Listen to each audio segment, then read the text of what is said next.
মঞ্চে উপস্থিত সমাজের উচ্চ পদস্থ ব্যক্তিবর্গকে আমার তরফ থেকে অনেক অনেক শুভেচ্ছা ভালোবাসা রইল।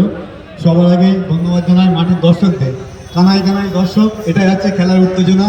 বা প্লেয়ারদেরকেও ধন্যবাদ জানাই, আপনারা যাতে খেলার মাঠেটা খেলা হচ্ছে বোঝা যাচ্ছে যে ফাঁকা মাঠে খেলে কোনো লাভ নেই, খেলার উত্তেজনা একমাত্র দর্শকই বাড়ায় আর অ্যাঙ্কারই। আমার সত্যি ভালো লাগছে আপনাদের এখানে আসতে পেরে। বা সুরাজ শেখ কাকুকেও ধন্যবাদ জানাই আমাকে ইনভাইট করার জন্য। মাঠের সমস্ত দর্শককেও ধন্যবাদ জানাচ্ছি।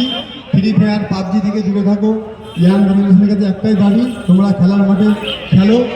কারণ বর্তমানে যা অবস্থা, খেলার মাঠে মাঠ আছে কিন্তু প্লেয়ার নেই। কিন্তু আগের দিনে কী হতো যে খেলার মাঠে 20 থেকে 25 জন করে একটা টিমে খেলতো, কিন্তু এখন বর্তমানে যা অবস্থা খেলার মাঠ আছে কিন্তু প্লেয়ার পাওয়া যাচ্ছে না। যারা সকল গার্জেন বা যারা আছেন সমাজের মানুষ, তাদের কাছে আমার একটাই অনুরোধ, আপনারা সবাইকে ফোন ফ্রি ফায়ার থেকে দূরে রেখে খেলার মাঠে পাঠাবেন। এই বলে আমার বক্তব্য শেষ করছি। সকলকে ধন্যবাদ জানাই। Thank you. অনেক অনেক ধন্যবাদ।